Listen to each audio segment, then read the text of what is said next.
Matthieu, chapitre 26. Lorsque Jésus eut fini de donner toutes ces instructions, il dit à ses disciples, « Vous savez que la Pâque a lieu dans 2 jours et que le Fils de l'homme sera arrêté pour être crucifié. » Alors les chefs des prêtres, les spécialistes de la loi et les anciens du peuple se réunirent dans la cour du grand prêtre, appelé Caïphe, et ils décidèrent d'arrêter Jésus par ruse et de le faire mourir. Cependant, ils se dirent, « Que ce ne soit pas pendant la fête, afin qu'il n'y ait pas d'agitation parmi le peuple. » Comme Jésus était à Béthanie, dans la maison de Simon le lépreux, une femme s'approcha de lui avec un vase qui contenait un parfum de grande valeur.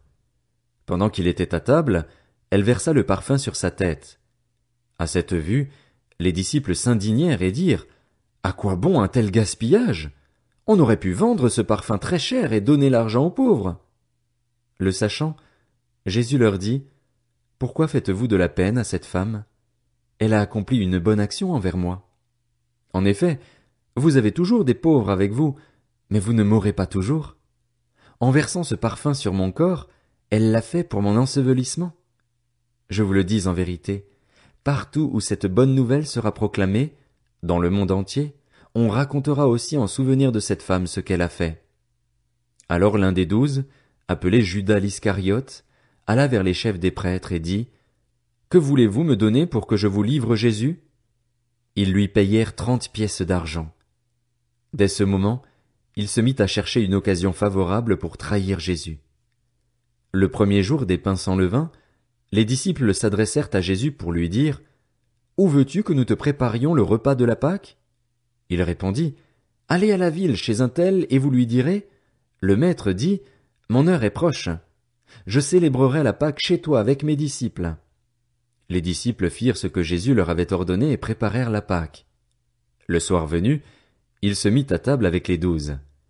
Pendant qu'il mangeait, il dit, « Je vous le dis en vérité, l'un de vous me trahira. » Ils furent profondément attristés et chacun se mit à lui dire, « Est-ce moi, Seigneur? » Il répondit, « Celui qui a mis la main dans le plat avec moi, c'est celui qui me trahira.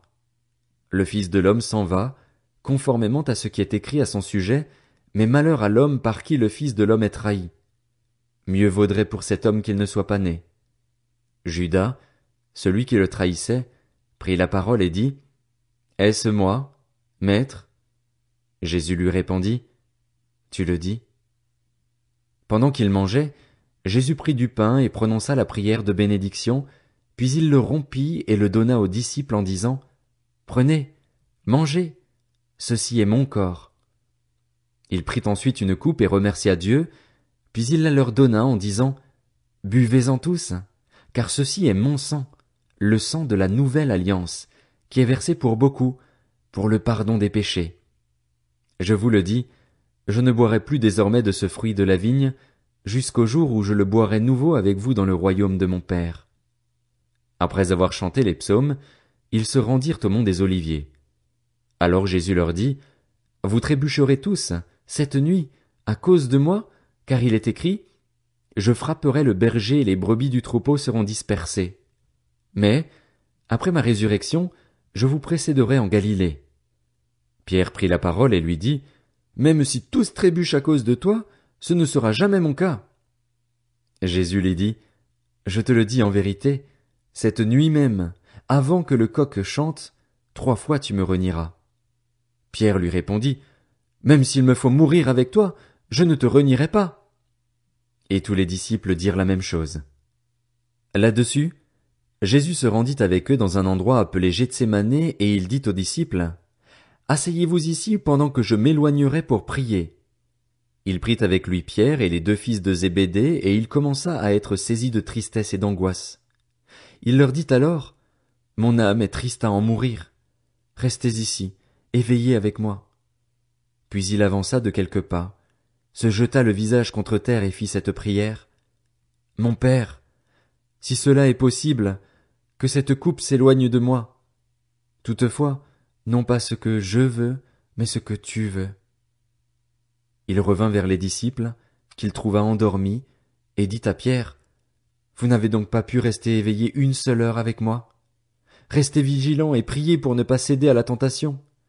L'esprit est bien disposé, mais par nature l'homme est faible. » Il s'éloigna une deuxième fois et fit cette prière.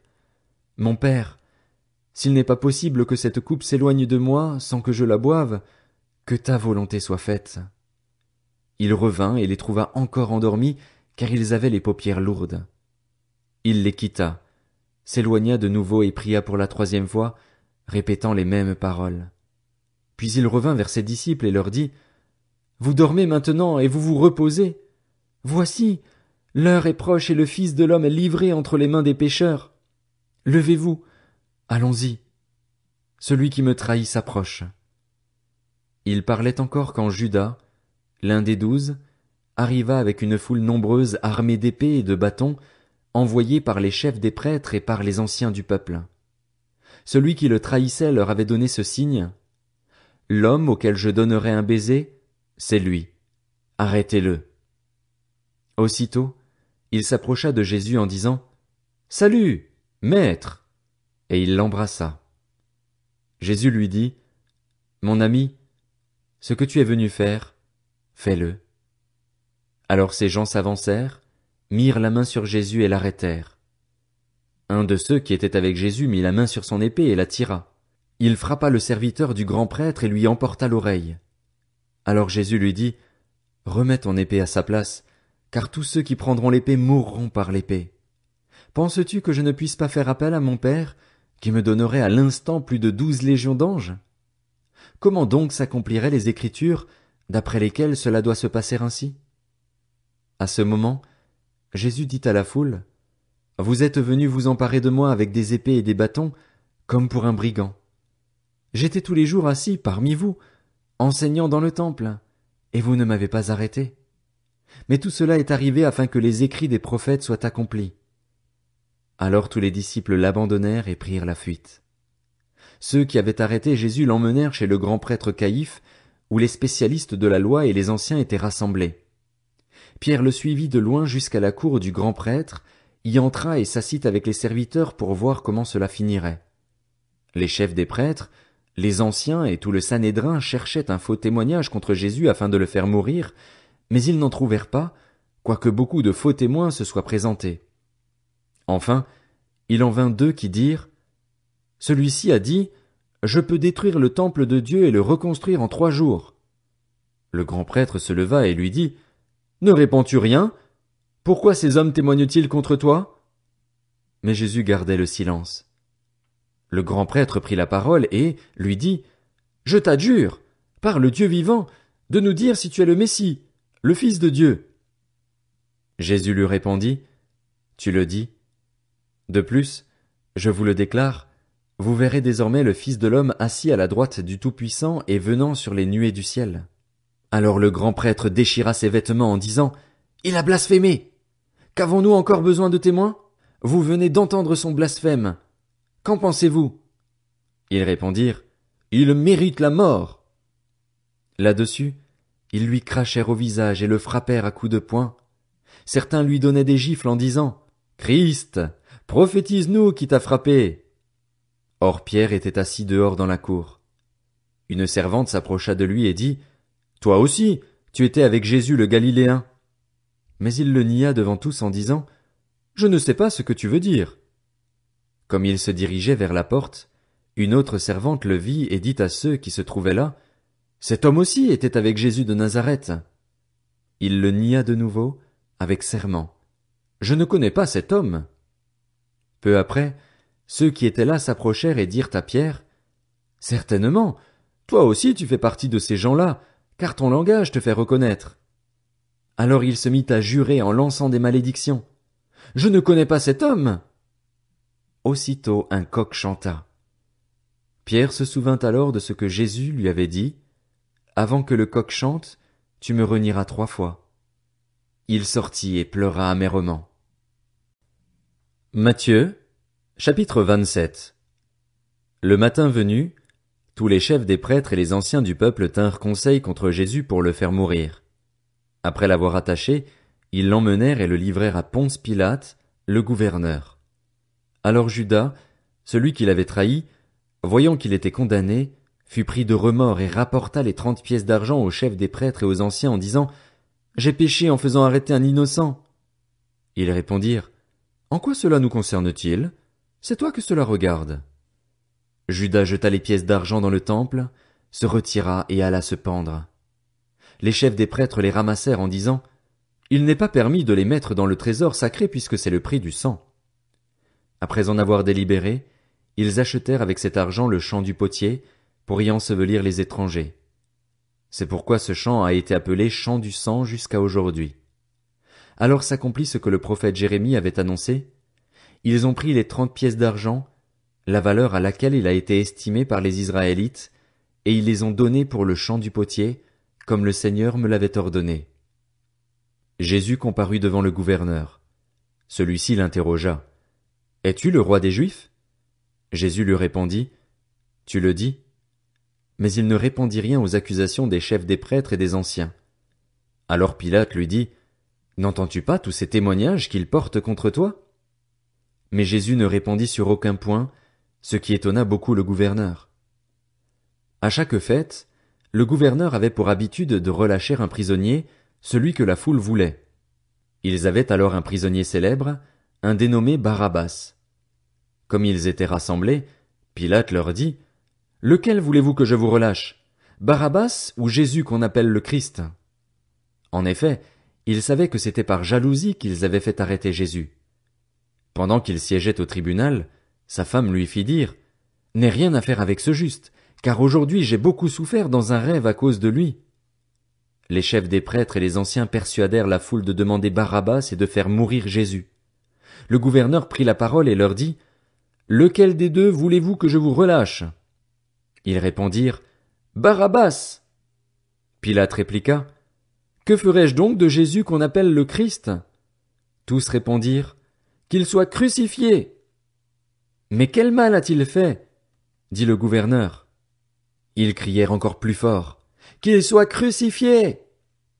Voyant qu'ils ne gagnaient rien, mais que le tumulte augmentait, Pilate prit de l'eau, se lava les mains en présence de la foule et dit, « Je suis innocent du sang de ce juste, c'est vous que cela regarde. » Et tout le peuple répondit, « Que son sang retombe sur nous et sur nos enfants. » Alors Pilate leur relâcha Barabbas, et, après avoir fait fouetter Jésus, il le livra à la crucifixion.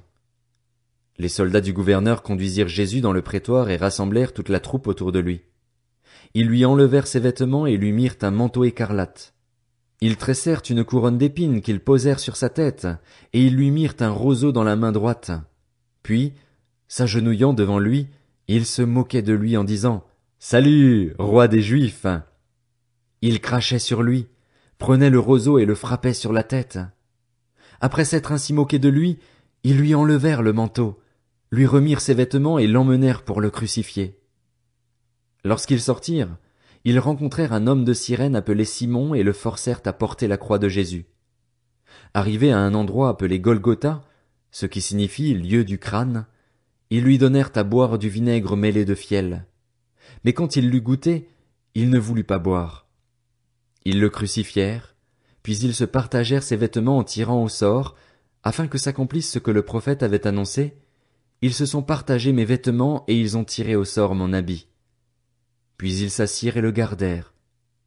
Pour indiquer le motif de sa condamnation, on écrivit au-dessus de sa tête, « Celui-ci est Jésus, le roi des Juifs. » Avec lui furent crucifiés 2 brigands, l'un à sa droite et l'autre à sa gauche.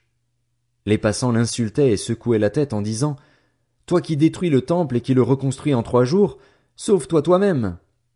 Si tu es le Fils de Dieu, descends de la croix. » Et les chefs des prêtres, avec les spécialistes de la loi et les anciens, se moquaient aussi de lui et disaient, « Il en a sauvé d'autres et il ne peut pas se sauver lui-même.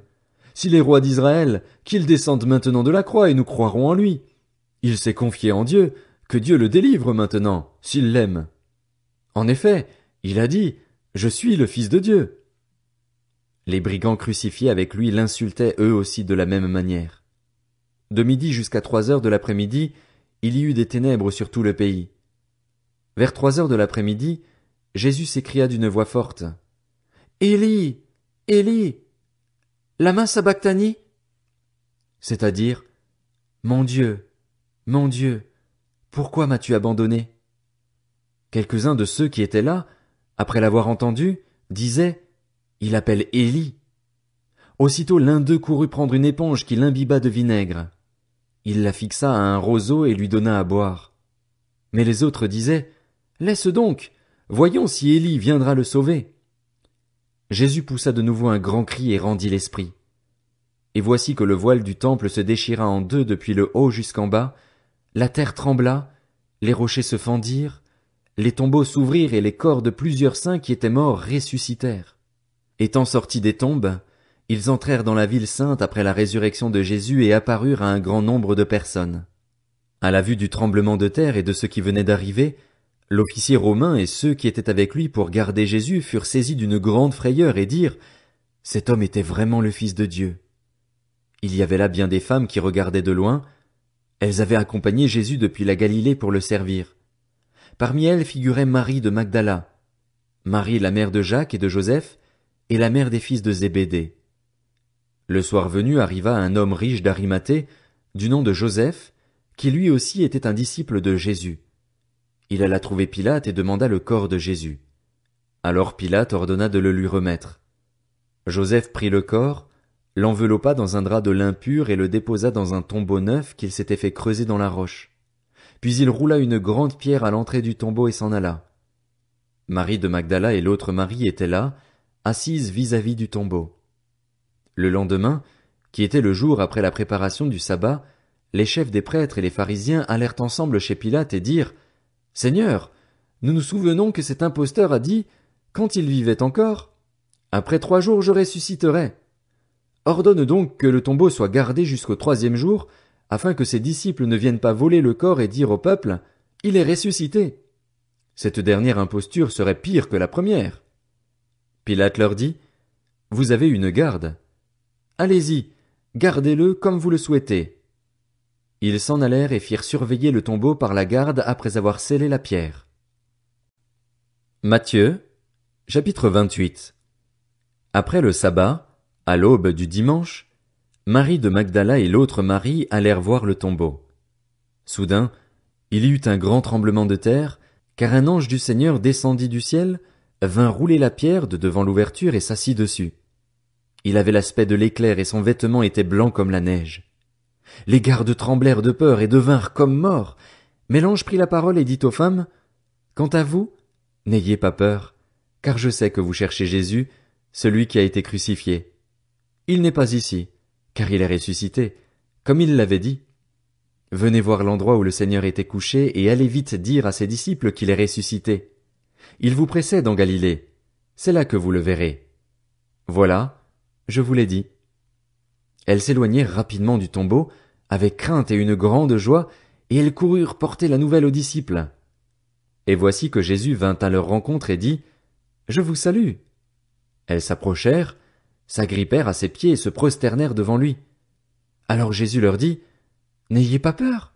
Allez dire à mes frères de se rendre en Galilée. C'est là qu'ils me verront. » Pendant qu'elles étaient en chemin, quelques hommes de la garde entrèrent dans la ville et annoncèrent aux chefs des prêtres tout ce qui était arrivé. Après s'être réunis avec les anciens pour tenir conseil, ceux-ci donnèrent une forte somme d'argent aux soldats avec cette consigne. « Dites que ces disciples sont venus de nuit voler le corps pendant que vous dormiez. Et si le gouverneur l'apprend, nous l'apaiserons et nous ferons en sorte que vous n'ayez pas d'ennui. » Les soldats prirent l'argent et se conformèrent aux instructions reçues.